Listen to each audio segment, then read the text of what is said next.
Malaria is no new term when it comes to global health challenges.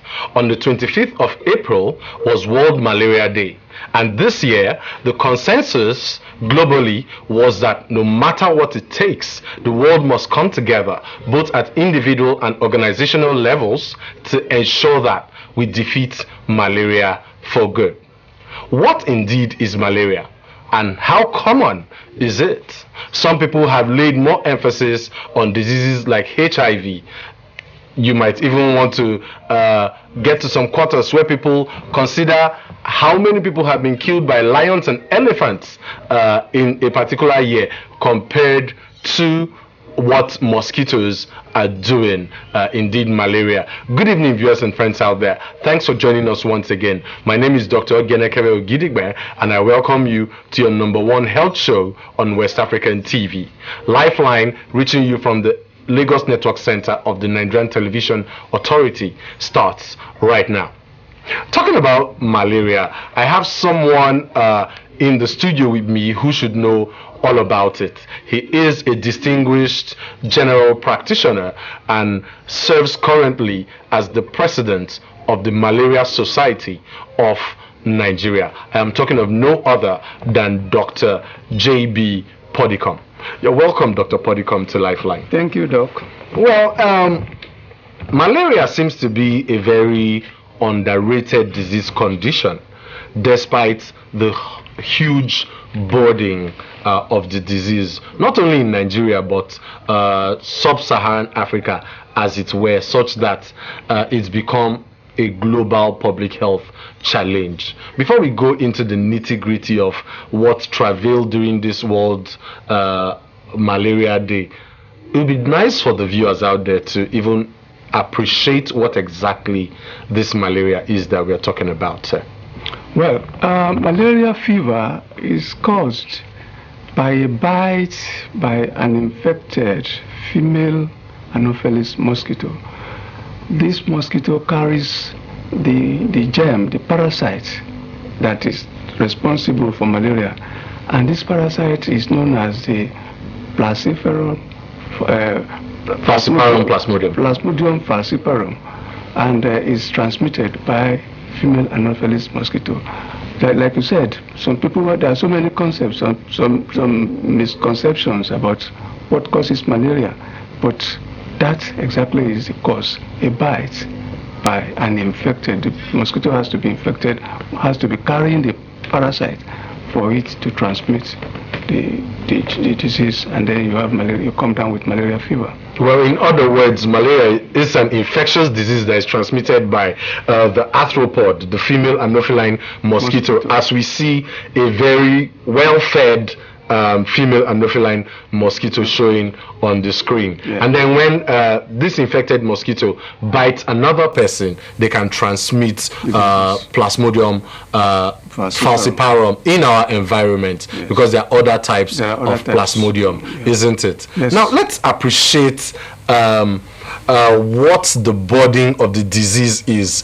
From an infographic I have right on my tab here, it states that 247 million, approximately 247 million cases of malaria each year. Now, not just that, 3.3 billion persons are reported to live in areas where malaria is a constant threat. Out of a world of just 6 billion plus, you have 3.3 billion people said to live in areas where malaria is a constant threat. Now, from research that have been carried out by the Malaria Society of Nigeria, how large is the burden of malaria here in Nigeria? Malaria is a very big burden in Nigeria. As a matter of fact, currently, all over the world, at least as at the year 2013, 300 million cases were reported, out of which about 300,000 died from malaria. Out of these 300,000, you'll be surprised that about 260, close to 260, came from Nigeria. That makes Nigeria a very high, as a matter of fact, it's the highest, it's #1 country when it comes to death from Nigeria. From malaria cases. From malaria cases. In Nigeria, about 100 million cases were reported, out of which we have 300,000 dying from malaria infection. Well, that's quite huge. That's really huge. Now, World Malaria Day, the emphasis was eradication of malaria, and indeed today we are talking about eradication of malaria in Nigeria. Is this feat possible? Do we see malaria being eradicated from Nigeria anytime soon, from your experience? To be honest with you, to be candid, I don't see that happening soon, and I will tell you why. Like you rightly said, the theme for this year's World Malaria Day is End Malaria for Good. But you are talking of ending malaria for good in an environment where a number of things are okay. Not in Nigeria. Let's start from the environment. You need an environment where you don't have mosquito breeding sites. You need gutters that flow. You need roads without potholes. You need environment without receptacles like broken bottles, tires, and old items that places that support the breeding of the vector, which is the mosquito, isn't it? In places where they think we can end malaria for good, go abroad. You will not see any open drainage system. Most of them have underground drainage system. We can have underground drainage systems in Nigeria, but even if that is a bit tough, let our gutters flow. When we were young, gutters were flow. As a matter of fact, in many places in this country, you don't even have gutters, not to talk of flowing gutters. And the ones that are even available, look inside them. What you have is stagnant water. Just like Tinubu some time ago had these highway managers. Nothing stops us from having gutter managers. When we were young, that was what was happening. People were cleaning the gutters on a daily basis. They were clearing the gutters on a daily basis. But this has stood for quite a long time. Now tell me, with that situation all over the country, how do you want to end malaria for good?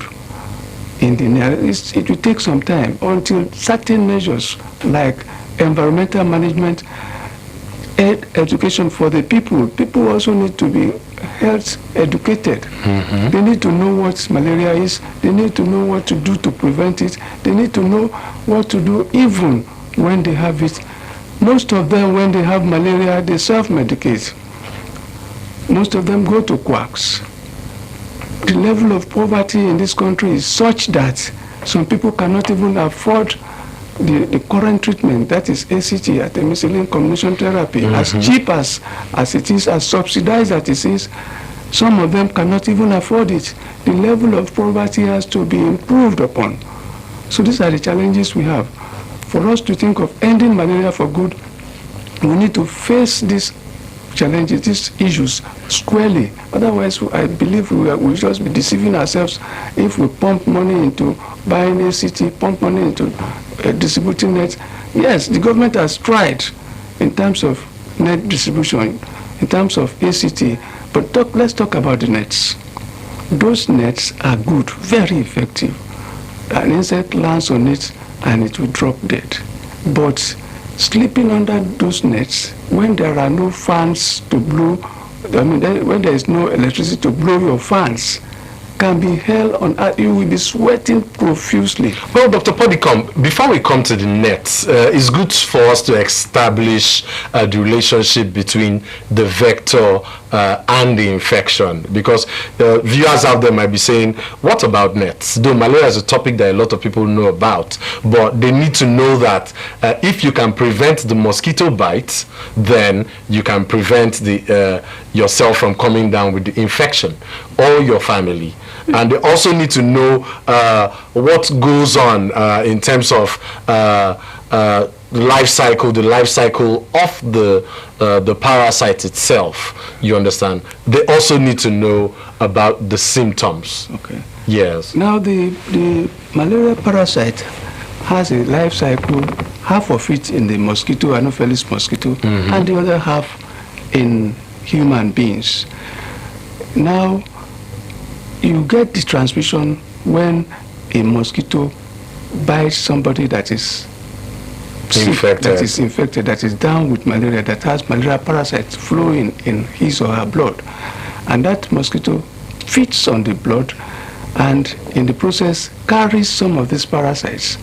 And when it goes to feed on another person, it vomits the one is coming with into that first person and takes another suck, another blood from so blood meal. Blood meal. That way the mosquito transmits the parasites and this other person comes down with malaria fever.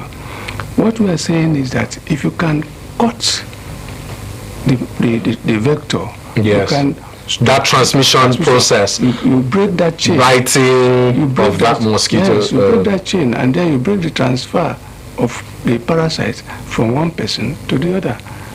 That's true. Well, before we come to prevention, which is very important, and viewers and friends out there, you can follow us on Twitter, follow me on Twitter and on Facebook to continue these conversations, or you could ask your questions in. Now, how do you know when an individual is infected with malaria? I'll just reel out some of the symptoms quickly before I come to the expert here to talk about more of the public health aspects of it. So you find an individual or a child who begins to complain of fever. Fever is quite important. Now, not just ordinary fevers that come with what we call chills and rigors. So when you see people start shivering, you're feeling so cold, but yet your body is as hot as fire and you're shivering, that is fever. You can also send us text messages so that we can entertain your questions sometime in the course of the program or afterwards. So I was talking about fever. So fevers that come with chills and rigors, some people will vomit, some people will have associated headaches, some will have abdominal pain. So these are some of the symptoms of malaria. Some children even come down with some form of diarrhea. Now, Dr. Puddicom, you have rightly mentioned that things seem to be somewhat awkward at the moment. But because this program is all about solutions and the viewers out there, somehow we must move ahead. And you were talking about the insecticide-treated nets, in that if we can break that transmission, stop the malaria from the mosquito from biting anyone at all, then we can actually reduce the budding, and it's one of the things that can lead to eradication eventually. But you were talking about challenges when it has to do with the insecticide-treated nets. Now, before I go to the challenges of the insecticide-treated nets, let me amend what you have just said. Okay. In terms of malaria being feverish condition, vomiting, there are so many other conditions that can cause somebody to run temperature. Certainly. Yes, but for you to make a diagnosis of malaria, you need to do some tests. Of course. And presently we have what we call RDT, rapid diagnostic test, which you can do, and within a short time you get a result. If, apart from that, you also have microscopic tests, you don't make a diagnosis of malaria just based on symptoms. Exactly. And that was exactly why chloroquine became resistant. People were just treating any febrile condition as malaria. They were just anything. They rush to the patent chemist and get chloroquine. At the end of the day, the condition continues to worsen, and this is what I kept saying. Self-medication is something that we should try and avoid. It's a no-no. Because it's always better to go to a hospital, get proper diagnosis and treatment, rather than wait until complications set in. then you now go to the hospital. As a matter of fact, that explains why many people, especially children under 5, die from malaria, because they don't present in the hospital early. They present when they start having complications like the vomiting and diarrhea, severe anemia, convulsion. Even kidney problem. Yes, kidney, any organ for that Yes. organ. You know, convulsion, that is when they rush to the hospital. And at that stage, it may be, aside they become unconscious, they develop cerebral malaria. And the prognosis becomes poor. But So the parasite can even get to the brain through the blood, brain, isn't it? yes, it becomes a challenge, and then that's why they die. If they present early, I personally believe nobody should die from malaria if diagnosed on time and treatment is started promptly. Because there are this ACT, artemisinin combination therapy, is very, very effective with malaria.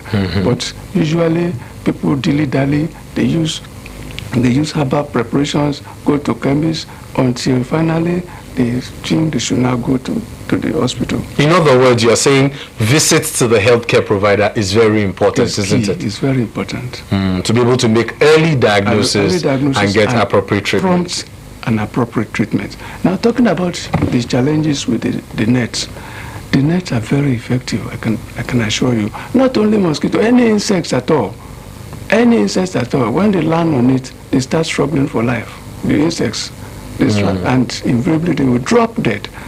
But when you sleep under that net and there is no good ventilation, there is no power, electricity for you to blow your fan, you can be sweating profusely. And because of this, people don't always use the net. There have been instances when a child will take the net to the mother or father in the village, and the old man or woman will hang it in a corner and say, "Mosquito, look, that's the house I built for you." Good. Whilst I enjoy my breeze here. You know? And so, as good as the nets are, we need to have good and efficient power system, electricity system, so that people can adequately use these nets. So that brings us to the point of infrastructural challenge when it comes to eradication of malaria, not just in Nigeria, but indeed other developing countries. As it were. Now, I know that the society has been doing some work. There are also organizations like Roll Back Malaria in the country today. Other than mosquito-treated nets, what else is going on? Well, we have the indoor residual spraying. You go into the house and you spray the walls, and just like the nets, if a mosquito lands on that wall, it will drop dead. And then, I mean, the Lagos State in particular did a lot of that. But we still have a lot. They were fumigating environment? It's not fumigation as such. Fumigation is well, we may call it a form of fumigation. But it's a device specifically meant for the wall, so that when the mosquito comes in, it lands on your wall. And then from there it comes to bite you. So when the walls have been treated with this indoor residual spray, on landing on it, it falls dead. So that is one. Then the massive distribution of nets all over the place, as well as the distribution of ACT. Most of the health centers you have today, you have all these things available. But I want to believe most of the time the nets are distributed to pregnant women. The question now is, are pregnant women the only members of the community? So there's emphasis on malaria in pregnancy, isn't it? Yes, because it's also a challenge. Yes, it is. It's responsible for about 11% of maternal deaths. You can imagine. Malaria is responsible for about 11% of maternal deaths. So concentration is also placed to ensure that the pregnant woman is protected, because it's not just the pregnant woman, the baby too is at risk. Malaria is responsible for miscarriages, premature delivery, small for, small for size, for small for Yes, age, small for gestational age. for gestational and other complications, you know. And even the mother, it can also cause this anemia and things like that. So concentration, there's concentration on this thing, on pregnant women, and like I said, it can also kill. It kills pregnant women. It's responsible for about 11% of maternal death in this country. Well, there is concern on immunity and non-immunity. So a lot of Nigerians out there in the diaspora are worried about coming back. And indeed, I've seen non-immune patients who come down with very crazy complications, and some of them rarely survive, as it were. What is going on in terms of education about prophylaxis, drug prophylaxis, as it were?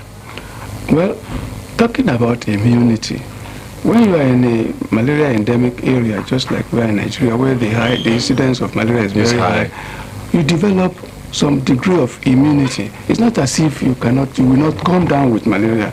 You will come down, but you will not come down with the severe form of it. But if you have in an area where the malaria transmission is very low, your immunity is low, and you are at a high risk. Even if you are a Nigerian and you have left the shores of the country for a while, you are not different from a non-immune Caucasian.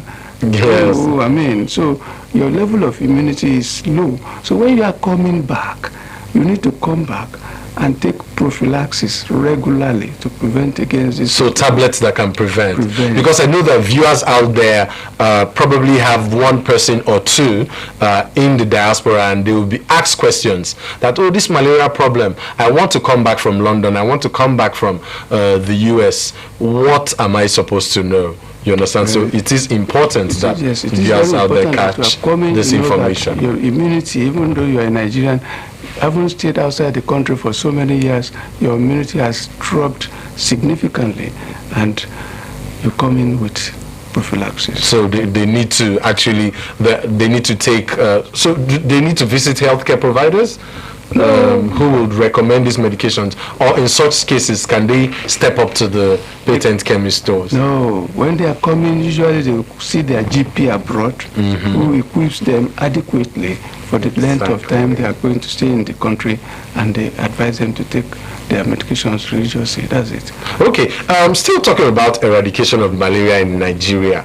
Research. Without research, there can be no groundbreaking achievement when it comes to conquering any disease condition whatsoever. What is happening in the area of research, malaria research in Nigeria today? Well, a lot is happening. Okay. A lot is happening in terms of research into malaria. Most of our research institutes are working on various aspects of malaria. But, like I said, our research institutes, Malaria Society, one of our aims and objectives is also to research into malaria. But what we are happy about is that most of our members are researchers. Most of our members are researchers in research institutes, in government teaching hospitals, and they are doing research here and there. But NGOs, the society as itself is not funded as regards research. We are not even funded as regards anything. So funding is a big challenge, isn't it? Funding is a big challenge. We would have loved to research also into malaria. For instance, recently, Honorable Setonji David, Lagos State House of Assembly, representing constituency 2 in Badagry local government, shouted in the newspapers that malaria was killing his people on a daily basis. And we approached him to say, look, let us do an intervention program there. We prepared a proposal. Up to now, we are still looking for somebody to sponsor. That is how bad. Yes, it's quite a challenge. Well, our time is fast spent. I'm sure that viewers and friends out there have been able to catch a thing or two when it comes to eradication of malaria in Nigeria. Indeed, times are challenging, and the present dispensation is trying to turn things around, but we hope that even at the individual level, people have to improve on their environmental sanitation. You talked about bushes, you talked about gutters. We don't have to wait for the government to come before we get our gutters clean. You know, people have to clear bushes around. Indeed, anywhere that mosquito being the vector can thrive. Thank you very much, Dr. J.B. Puddicom, for coming on the show. We hope to have you another time to throw more light on recent tech innovative advances that have been made as it has to do with eradication of malaria in Nigeria. Viewers and friends out there, I want to thank you again for joining us. I'm afraid this is the much we can take on this episode of the program. Until we come your way same time next week, ensure to have a very wonderful evening. Thank you. That's how short it gets. And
Do you think you can handle the ton of amazing...